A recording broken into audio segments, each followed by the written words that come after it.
Chapter 1. The Whispering Monument. The desert never slept. By day, the sands of Tharion burned like molten glass, waves of heat bending the air until the horizon itself seemed to melt. By night, the desert shivered, every grain of sand gleaming like cold steel beneath the silver of the moons. And always, above the dunes, one shadow loomed, the Abelisk. It was a tower of black stone, impossibly tall, impossibly smooth, its peak piercing even the highest winds. No mason claimed its making, no empire its ownership. It had stood longer than memory itself, as silent and immovable as the stars. Or so it was said. Kaelen, the young scribe of the archive, had grown up on stories whispered by caravan guards and wandering mystics, that the Abelisk was alive. That when the world quieted and the wind hushed, one could hear it breathe. A long inhale, stone stretching, sand shifting, followed by a sigh so low it could rattle the marrow of one's bones. Most dismissed such tales as desert madness. But Kaelen had always listened closer than most. On this night, the archive's walls pressed heavy around him, the scent of old parchment and melted wax clinging to his robes. He should have been asleep, yet his quill scratched stubbornly at a fragment of text no one else had bothered to translate. The candle flame wavered as if protesting his stubbornness. His eyes ached, but the words drew him deeper. The monument is not stone alone. It watches. It waits. It calls. Kaelen's breath caught. He glanced over his shoulder, half expecting a master archivist to snatch the parchment away. The hall remained empty, shadows stretching between shelves stacked high with scrolls. He bent closer, tracing the faded ink with a fingertip. And then he heard it. At first, he thought it the wind slipping through a crack in the walls. But no, the sound curled differently. A hush, low and rhythmic, like lungs straining after centuries of silence. He pressed his ear to the parchment. Foolish, he knew, but his heart insisted. A whisper brushed the edge of his hearing. Not words. Not yet. Just the outline of a sound that knew his name. Kaelen. The candle sputtered violently. He snatched it back, staring wide-eyed into the dark. His throat went dry. The Abelisk. It couldn't be anything else. For years, he had copied dusty scrolls about kings and conquests, bent over parchment until his spine ached, while dreaming of mysteries greater than any battle won or throne claimed. And now, the mystery had called to him. He folded the parchment carefully, sliding it into his satchel. His hands trembled, but his resolve steadied. If the Abelisk whispered, then he would be the one to hear its full voice. By the time dawn spilled gold across the dunes, Kaelen had gathered what little he owned, a water flask, ink, parchment, a knife too dull for real defense. He hesitated at the threshold of the archive, hand brushing the ancient oak door. He had no permission, no blessing, no companion. But he had a name, his name, carried on the breath of stone. He whispered back, as though the desert might hear him. I'm coming. And with that, Kaelen stepped into the heat of day, toward the monument that waited at the edge of the world. If you enjoyed this story, don't forget to subscribe to my channel so you won't miss more eerie and fascinating tales. Chapter 2. The Forbidden Map. The desert stretched endlessly before him, but Kaelen had not gone blindly. He had left the archive with more than his satchel of parchment and water. In the hours before dawn, when even the most vigilant archivist slumbered, he had found it. Hidden deep in the restricted wing, where scrolls were chained and sealed with wax, Kaelen uncovered what no scribe was meant to touch, a map. It had been rolled so tightly the parchment had cracked when he unbound it. The ink was faded, its edges burned as though someone had once tried to destroy it. And yet, there it was, clearer than anything else he had ever studied. A vast, empty field of yellow represented Tharion's desert, but at its center a single glyph stood bold in crimson. Not the symbol for a city, nor a road, nor an oasis. It was something stranger, sharper, a sigil older than any script he recognized. It coiled like a serpent swallowing its own tail, a spiral sinking inward without end. Beneath it, in the margins, was a warning scratched in a frantic hand. It is not a monument. It is a gate. Kaelen had read the line 100 times as if by repetition it might lose its meaning. But it did not. The Abelisk, monument of mystery, stone of silence, was not merely carved rock. It was a doorway. And what lay beyond? He marched now with the rolled map tucked safely beneath his robes, his sandals crunching in the shifting dunes. Sunlight blazed down, and sweat ran in rivulets beneath the cloth wound about his head. His flask already felt too light, his provisions too meager. Yet something pressed him forward, a pressure not upon his body but within his mind. At noon, Kaelen paused atop a ridge of sand, shielding his eyes. On the horizon, dark and jagged, rose the Abelisk itself. Far still, but unmistakable. Its peak pierced the heavens, and even at this distance, he imagined it breathed. He unrolled the map once more, studying the crimson sigil. A gate, he murmured aloud, the desert wind swallowing his voice. A gate to where? The parchment trembled in his hands, though there was no breeze. For a moment, just a flicker, he thought he saw the ink bleed, the spiral tightening, as if the sigil were alive. He blinked, and it was parchment again, nothing more. Yet the whisper returned, faint, like the scrape of stone against stone. Closer. Kaelen shivered, though the desert scorched him. His pulse quickened. He knew then, with a certainty that defied reason, that the Abelisk had marked him as surely as he had marked it upon the map. There was no turning back. He rolled the parchment tight, tucked it away, and began the long march down the dune. The whispers followed with every step, curling around him like a promise and a threat all at once. The gate awaited. Chapter 3, The Desert Trial. The days blurred together into waves of heat and shadow. Kaelen marched at dawn and dusk, when the sun was kinder and the sand less cruel. At midday, he found what shade he could beneath the ribs of long-dead caravans, bleaching bones half buried in dunes. He rationed his water carefully, though each swallow felt like pouring life into a bottomless pit. By the third day, the desert began to test him. A sandstorm swept across the flats without warning. The wind screamed, driving blades of sand against his skin until it stung raw. He wrapped his cloak tight, huddling low, the world vanishing in a veil of gold and grit. Hours passed, or maybe minutes. In the storm's chaos, time had no meaning. When it cleared, the dunes had shifted. His tracks were gone. The horizon lay rearranged. Kaelen unrolled the map with trembling hands, though he knew it useless. The Abelisk did not require ink and parchment to be found. It required only faith, and the whisper inside his skull. And the whisper had grown louder. At night, when he collapsed upon his bedroll, the stars wheeled endlessly above him. The desert was vast and silent, yet he heard it, the slow, steady breath. Inhale. Exhale. It threaded through his dreams until he woke with sand in his mouth, whispering words he did not remember learning. By the seventh night, his water flask was nearly empty. His lips cracked, his steps faltered. But when he crested a tall dune beneath the twin moons, he saw it. The Abelisk. It rose from the earth like the finger of a god, black against the silver glow. It dwarfed every tale he had ever heard, every sketch he had ever seen. Its surface gleamed as though polished, yet no craftsman's mark marred it. The sheer scale of it unbalanced him. He felt small, insignificant, like an insect at the foot of a mountain. And yet, he swore he saw it pulse. The monument swelled, then shrank, as if inhaling. The sand at its base shifted, sliding outward in ripples. A sigh drifted across the dunes, low and mournful, rattling his chest like a drum. Kaelen fell to his knees, equal parts awe and terror. His hands clutched the sand as though the earth might carry him away. The whispers rushed in now, no longer faint. They filled his ears, his skull, his veins. Come closer. Scribe of mortals. Kaelen's heart hammered. His mouth was dry as bone, but he managed a hoarse whisper in reply.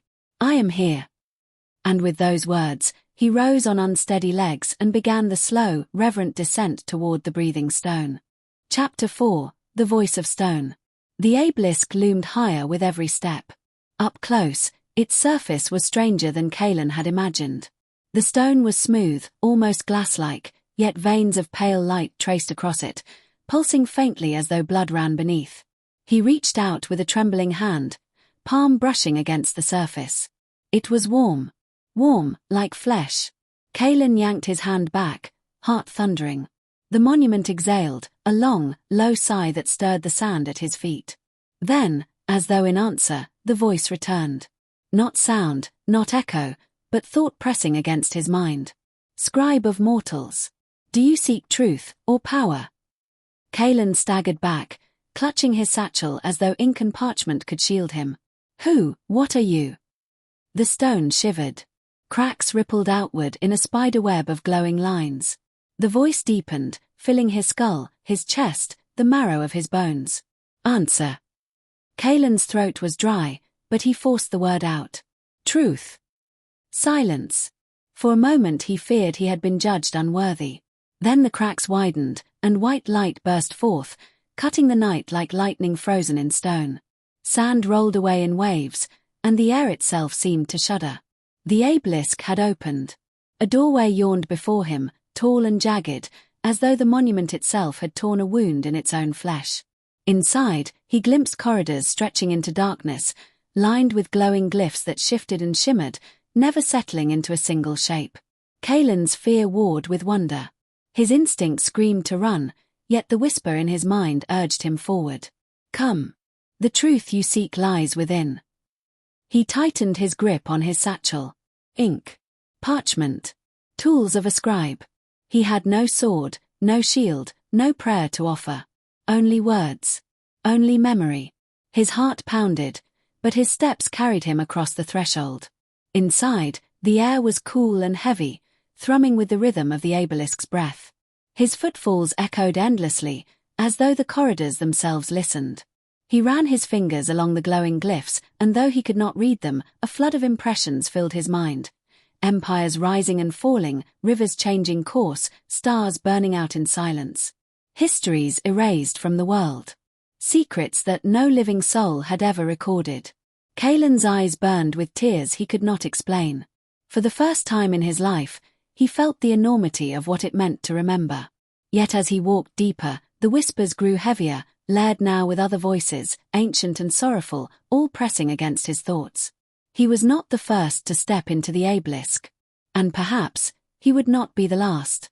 Chapter 5, The Gate of Echoes. The passage narrowed as Kaelen pressed deeper into the Abelisk. The glyphs that lined the walls pulsed brighter with each step, their glow throwing strange shadows across his face. The corridors twisted like veins inside some colossal body, bending downward in spirals that seemed to sink endlessly beneath the desert floor. He felt the monument breathing all around him. Stone expanded and contracted, a rhythm too slow to be human, too vast to belong to anything mortal. Each inhale tugged at his bones. Each exhale stirred whispers that slithered through the air like smoke. Kaelen paused, lifting his candle high. The flame flickered violently, and for an instant he thought he saw figures moving along the walls, silhouettes of men and women etched into the stone, their mouths open in silent screams. When he blinked, they were gone. Still, the whispers remained. They were louder now, layered, hundreds of voices overlapping. Kings begging for forgiveness, children crying out, scholars reciting fragments of truths long lost. The cacophony pressed against his skull until he clutched his temples. Quiet. His voice cracked, echoing down the corridor. And then, it obeyed. The voices hushed, leaving only the low, steady thrum of the monument's breath. The silence was so sudden it rang in his ears. Kaelen shivered, unsettled but emboldened. You are listening, he whispered into the dark. You are waiting for me. As if in answer, the walls shifted. The glyphs rippled like water disturbed by a stone's throw, and the corridor opened into a vast chamber. Kaelen gasped. The chamber was a cathedral of memory.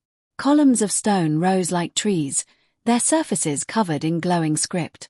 Between them hung veils of light, each one a tapestry of shifting images. Armies marching, rivers flooding, towers burning, stars falling from the heavens.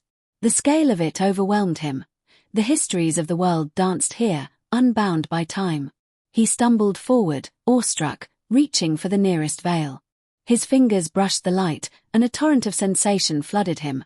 An empire's birth, its rise, its cruelty, its fall, all in the span of a heartbeat.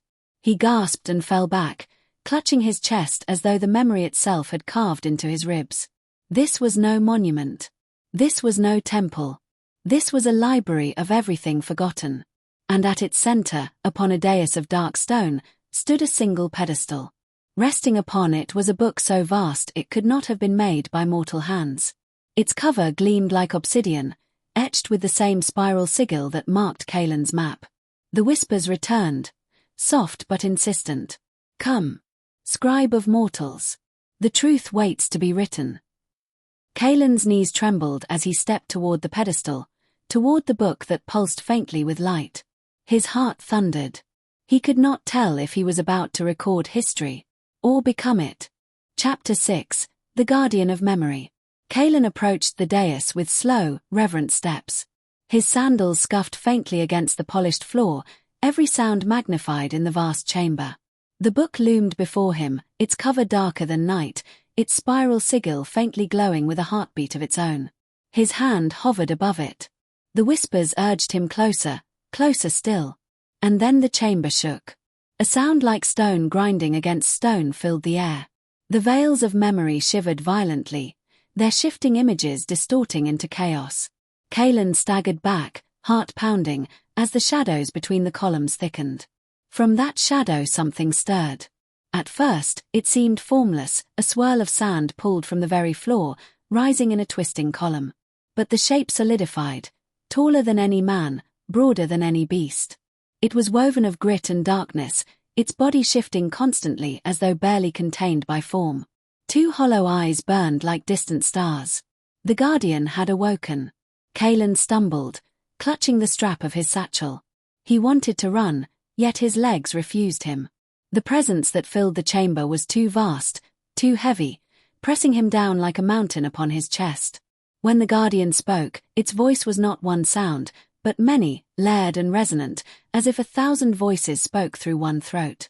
Why do you trespass, mortal? Kaelen swallowed hard. I seek the truth. I am a scribe. I only wish to preserve what was lost. The Guardian moved closer, its form shifting with each step. Man, beast, shadow, sandstorm. Its hollow eyes narrowed. The truth is not a prize to be taken. It is a weight. To carry it is to suffer. To remember is to bleed. Kaelen's knees nearly buckled, but he steadied himself. His voice, though shaking, did not falter. Then let me bear it. That is my purpose. The Guardian tilted its head, the sand of its body swirling. For a long moment, the chamber was silent except for the Abelisk's deep, steady breathing. Finally, the Guardian extended an arm. From its shifting mass, a quill formed, strange and luminous, carved of light and shadow both. It floated before Kaelen, weightless. Then you must write. Kaelen reached out, fingers brushing the quill. It was warm, thrumming with a strange vitality, as though alive. The moment he grasped it, the whispers surged, filling his head until he staggered under the noise. Write, mortal. Write, and be bound. The great book upon the pedestal creaked, its cover splitting open. Pages unfurled, blank and endless, glowing faintly as though hungry for ink. Kaelen's heart pounded. His hand shook. He had copied 1,000 scrolls, transcribed the words of kings and scholars alike, but never had the act of writing felt so perilous. He dipped the quill into the air itself, and it drew forth glowing ink, black and gold at once. And before he could think, before he could resist, his hand began to move. Chapter 7, The Book of Unwritten Days. Kaelen's hand trembled as the quill moved of its own accord. Words spilled across the glowing pages, not written, but conjured, ink alive, forming letters that shimmered with impossible light. He stared in awe and fear. The book was immense, its pages stretching further than the eye could see. And yet, with every stroke of the quill, it felt intimate, personal, as though the book itself were reading him, weighing him, bending to his will and his fear. The Guardian loomed silently behind him, watching, waiting. Do not falter, scribe, it intoned. Every word binds you. Every truth you write shapes what is to come. Kaelen swallowed, trying to steady his breath. I don't know what to write. The quill paused, hovering in the air. The page shimmered, and then, in his mind, a voice, not the Guardian, not the Abelisk, but something older, something patient and immense, spoke. "You will awaken what sleeps." The words made his heart stop. Kaelen's hand jerked, then obeyed. Ink flowed across the page in a line of brilliant script. "I will awaken what sleeps." As the words formed, the chamber trembled. The ground beneath the Abelisk rumbled, deep and slow, like the heartbeat of the earth itself. The whispers multiplied, thousands of voices overlapping in a chorus of warning and awe. Kaelen's vision blurred. Shapes began to rise in the darkness beneath the monument, massive and indistinct, chained yet pulsing with latent power. He realized with a cold, sudden clarity that he had done more than record history. He had begun to undo it. The Guardian stepped closer, its eyes like twin eclipses. "You understand nothing of what you have written." The seal weakens. The Ancient One stirs. "You hold the key to a force older than this world." Kaelen's hands shook. "I only wanted to know truth. To remember. Not this. Truth cannot be contained. Memory cannot be restrained. You have chosen, whether you understand it or not." The book's pages fluttered violently. Light spilled from them in arcs, illuminating the chamber with the brilliance of 1,000 suns.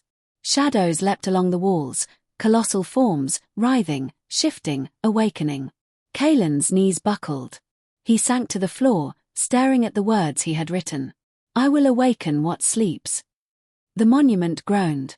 The Abelisk inhaled deeply, and the sound reverberated through the desert outside.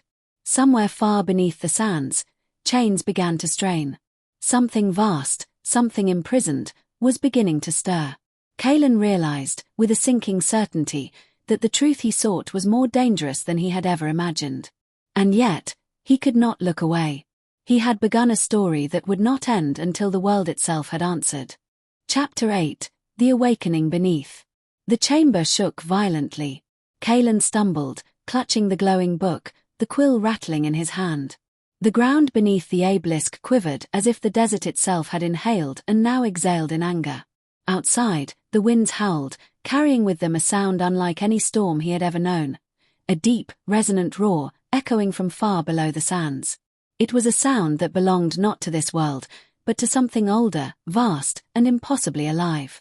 The chains binding the depths groaned, thick and metallic, dragging against stone as if centuries of silence were being torn away.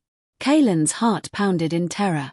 He could feel the power beneath the Abelisk rising, its presence pressing against every corner of his mind. The Guardian hovered at his side, a swirl of sand and shadow. Its voice was like gravel and wind combined. "You have undone the world's silence." Kaelen whispered, barely audible. I didn't know. I only wrote the words."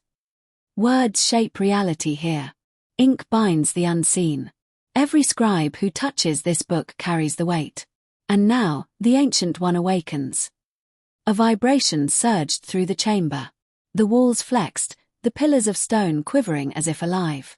The whispers that had once guided Kaelen became cries, warnings, pleas, and the sound of 1,000 lifetimes unraveling in unison. And then it emerged. From beneath the floor of the Abelisk, a fissure split open. Kaelen stumbled back, tripping over the edge of the dais. A column of light and shadow shot upward, twisting like smoke and fire combined. Shapes formed within it, massive, jagged forms that defied comprehension. The first Titan had awakened. It towered above the chamber, its body a mass of stone and raw energy, eyes glowing like molten gold. Its breath rolled across the desert, stirring dunes into spiraling storms. Kaelen felt his bones rattle, the sound vibrating through his chest and skull. The Guardian stepped forward, its form solidifying into a more humanoid shape, though still immense, towering beside him. It was bound for a reason, mortal. "You have released it. Now you must decide. Will you bind it again, or face the consequences of its freedom?" Kaelen's fingers tightened around the glowing quill. The book hovered open before him, pages fluttering, blank and waiting for him to write the next word of destiny. The Titan's gaze fell upon him. It was not angry, at least, not in a way he could understand, but curious. And vast. And eternal. For the first time, Kaelen realized that he was no longer merely a scribe. He was a participant, a fulcrum on which the balance of the world teetered. The desert outside seemed to hold its breath. The sand stilled. The wind died. Even the stars above the horizon seemed to hesitate, waiting. Kaelen closed his eyes. The quill hovered over the book. He could feel the Titan's consciousness pressing into him, demanding, questioning, daring him to decide. And in that moment, Kaelen understood. The story he had begun was no longer his alone. It belonged to the Titan, to the Abelisk, to the desert itself. And the next word he wrote would determine whether the world survived or ended.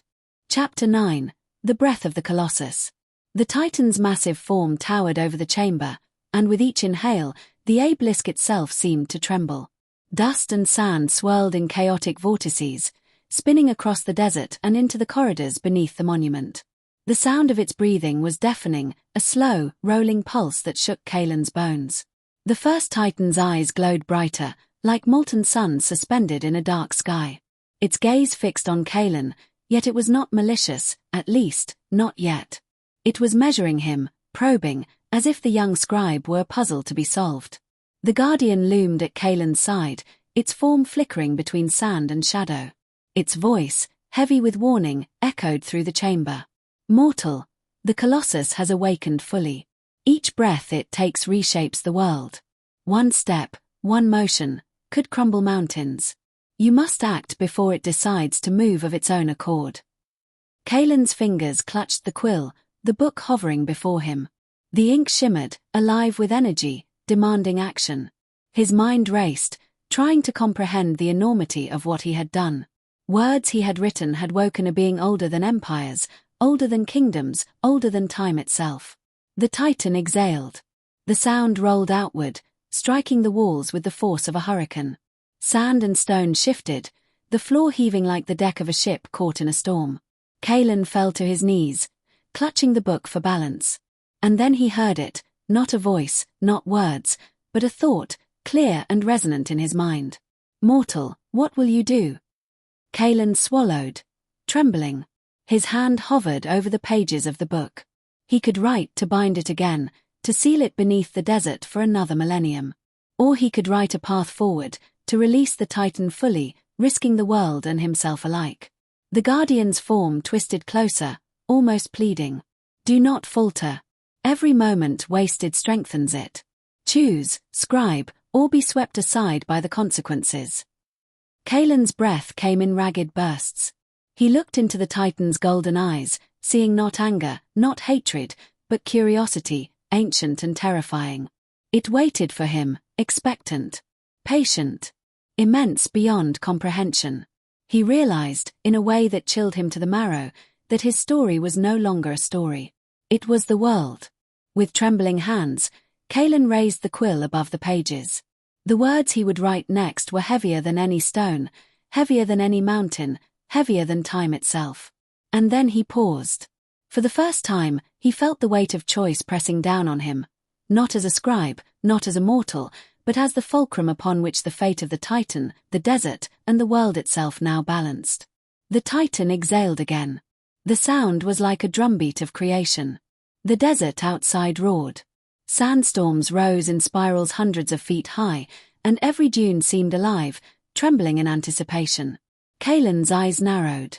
His hand moved toward the page. One choice. One word. One act that would change everything. The desert waited. The Titan waited. The Abelisk waited. And Kaelen, the scribe of mortals, took a trembling breath. Chapter 10: The Choice of the Scribe. Kaelen knelt before the hovering book, quill poised above the glowing page. The chamber shook with every breath of the Titan. Dust and sand swirled like storm clouds, yet inside the Abelisk, time seemed suspended. Every heartbeat felt infinite. The Guardian hovered silently, its shadow stretching long and dark. Its voice was calm but urgent. "The choice is yours. Bind it, or walk with it. One word will decide the world's fate." Kaelen's hand shook, his mind a storm of fear and awe. The Titan's golden eyes bore into him, patient, immense, and impossibly old. It exhaled slowly, and the sound reverberated through Kaelen's chest, shaking the very foundations of his being. He thought of all he had learned, the histories erased from the world, the empires that had risen and fallen, the silent truths hidden in the Abelisk's depths. He had come seeking truth, and now he understood its cost. Truth was not gentle. Truth demanded choices that mortals were rarely equipped to make. Kaelen closed his eyes. He imagined the world as it had been, bound by silence, safe beneath the desert sands. Then he imagined it alive, free, with the Titan walking among mountains and rivers, a force of both creation and destruction. His hand trembled over the page. Ink shimmered, alive, waiting for him to act. The whispers of the Abelisk surged, a tidal wave of sound and thought. Decide. The Titan's mind pressed into him. Do not hesitate. Kaelen's lips parted, but no words came. Instead, he let his hand guide the quill. It moved, almost of its own accord, tracing letters that glowed brighter than any star. The words formed slowly, painfully, with the weight of worlds pressing down on every stroke. I choose. Time seemed to stretch. The desert outside held its breath. Sand froze mid-air. Stars paused in their courses. The Titan's gaze bore into him, awaiting the final act. Kaelen's heart pounded. He realized that he would never be just a scribe again. He was a part of the story now, bound to the Abelisk, to the Titan, to the desert itself. One word would change everything. His eyes opened, meeting the Titan's golden stare. The quill hovered. The book awaited. The desert waited. And Kaelen knew, in the marrow of his bones, that there was no turning back. The choice was his. And then, he wrote.